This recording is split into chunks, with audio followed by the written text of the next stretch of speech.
علیکم ملګرو، څنګه یې؟ خیر خیریت دی؟ روغ جوړ یې؟ امید لرم چې ټول به ښه ټیک ټاک او په خوند او مزو کې یې. اچھا ملګرو، زه انشاءالله یو نوی چینل هم سٹارټ کړی دی، ایم سی ویریانټ ټریکس نوم یې دی، چې په هغې کې موږ په پښتو کې تاسو ته په ریل لایف کې چې کوم موبایل او کمپیوټر کې کوم ټریکس کېږي او هغه ورکیبل وي، مطلب کار کوي، هغه به موږ انشاءالله تاسو ته سټیپ بای سټیپ ښایو. او دا خاص کر سپیشل پښتنو ملګرو دپاره دی، وایي چې هغوی سره ټایم نه وي، چا سره ټایم وي خو څوک پرې پوهېږي نه په انګلیش اردو باندې یا بل زبان کې. نو زه تاسو ته یو ورکوټی شان ټریکس ښیم نن په کمپیوټر کې. هغه دا یو دی چې مونږ به څنګه خپل نوم په دې ټاسک بار باندې لیکو، بلکل په دې میډ باندې. دا ګرین لاین ښکاري تاسو ته لاندې چې کوم دا یو دی، زما دا نشان هم ماوس کرسر پې تاوم راتاوم دلته. نو دلته کې به تاسو خپل نوم څنګه راولئ. نو دا یو ورکوټی شان ټریکس دی، امید لرم چې ستاسو به خوښېږي.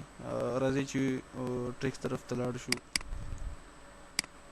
فرسٹ آف آل به شئ تاسو نیو فولډر به کریټ کړئ او نیو فولډر کې به نوم ولیکئ، لکه څرنګه زما نوم امجد افریدي دی. ټیک شو؟ ما نوم فولډر په خپل نوم باندې کریټ کړو. تاسو به راشئ، دلته نه به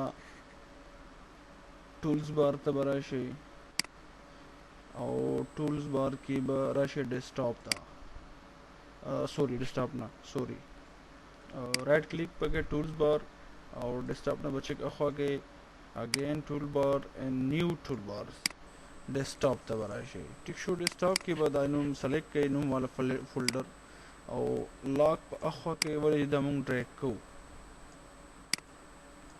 ټیک شو؟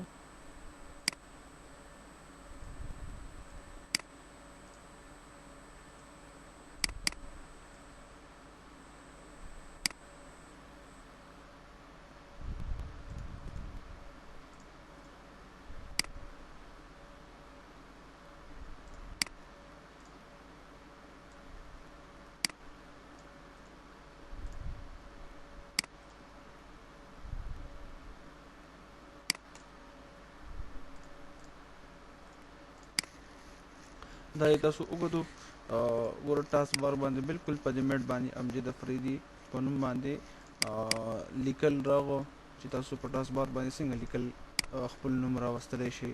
اوس که دا ډیلیټ کوئ نو څه مسله نه کوي، لاړه وګوره ډیلیټ کومه او دقه رنګ دا دی، وګوره نوم اوس هم شته دی. دا یو ورکوټی شان ټریک و ملګرو، امید لرم چې تاسو به خوښېږي. دوباره هم تاسو ته وایم چې زموږ کوم چینل دی ایم سی ویریانټ ټریکس، ایم سی مطلب موبایل کمپیوټر مختلف ټریکس، تاسو ته به انشاءالله موږ په مزه راوړاندې کوو. امید لرم چې ستاسو به دا خوښ شوي.